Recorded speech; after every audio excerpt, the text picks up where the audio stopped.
Ladies and gentlemen, welcome to the Rogers Kakasungura YouTube channel. Something is happening in the Republic of Kenya. Huh? You can't believe this. William Ruto dismissed his entire cabinet. And from the video I'm going to share, it will answer your questions on why some cabinet secretaries never made it back to the government. Ruto said this last year in 2023 when CSS was signing a performance contract. So from the video I'm going to share with you, you listen to it very carefully. It will tell you why the legs of Moses Kuria never made it back to the ministry. It will tell you why the legs of Mithika Linturi never made it back to the ministry. It will tell you why some people who were left out were never considered to come back into the ministry. Because I tend to believe that the information that video gives a clear explanation. Can we listen to this video? I speak to many of you on phone.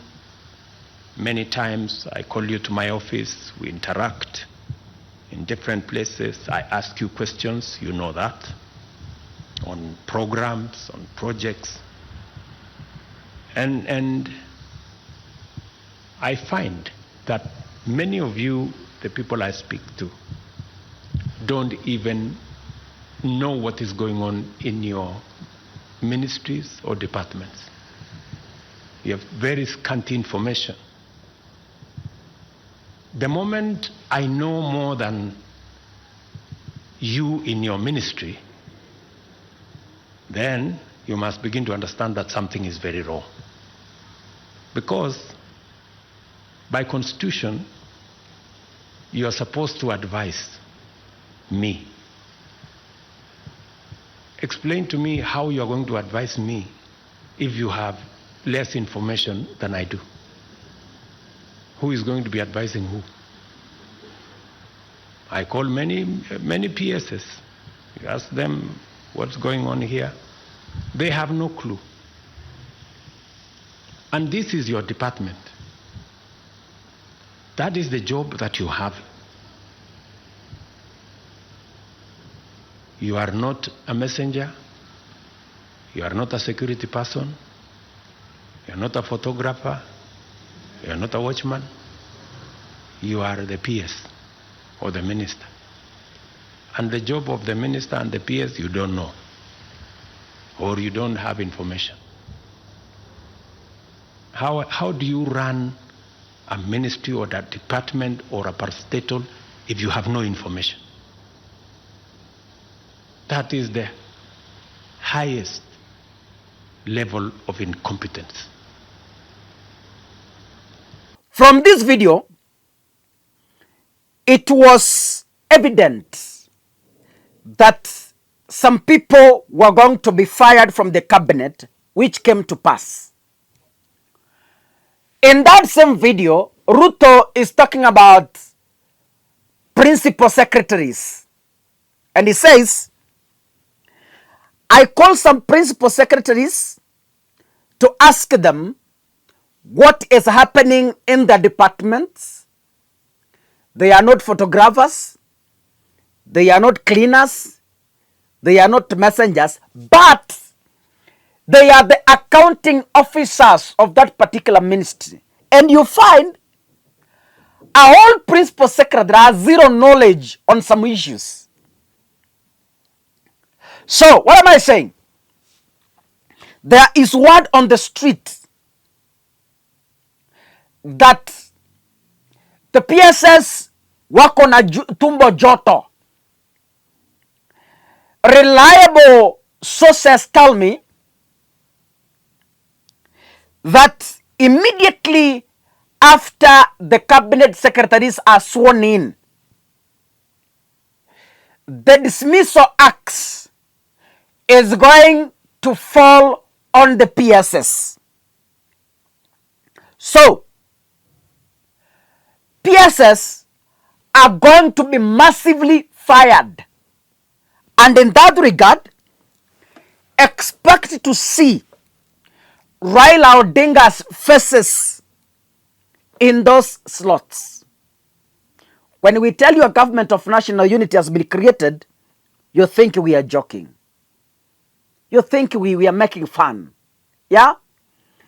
So, according to the information from that principal, from that member of parliament from Kenya Kwanza, he was telling us that, you know, William Ruto has already decided to send home some principal secretaries who were nominated into those positions as friends, maybe with the hopes that they will reciprocate. Yani, they will pay back the loyalty in terms of performance. But it's unfortunate. It is coming to dawn that yes, some of those PSS are not performing. They have zero knowledge on what is happening in those ministries. So expect massive firing. And according to the information, the number could be reduced from 155 or what? To 40, yeah? I think so. If it's not an addition, I think it's a subtraction. From either 55 to 40, I think so. Let me refer. So that I be very, very... let me refer to that information so that I be very... I be correct, I don't speculate. So according to the information, it says that, let me see here.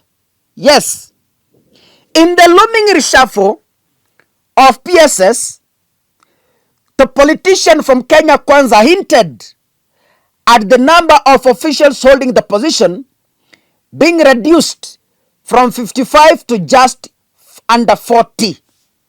Yes, so I was correct. They are going to be reduced from 55 to 40 or even less. The MP said that this will happen after William Ruto has fully constituted his cabinet, because cabinet secretaries are not in office now and the people holding those offices are PSS, so you can't fire them. They will wait until the new CSs are sworn into office before they are fired. Those of you who follow me, do you remember me telling you kwamba PSS watatuma nyumbani? It is coming to pass. God bless you, ladies and gentlemen. See you in the next video. Asanteni sana.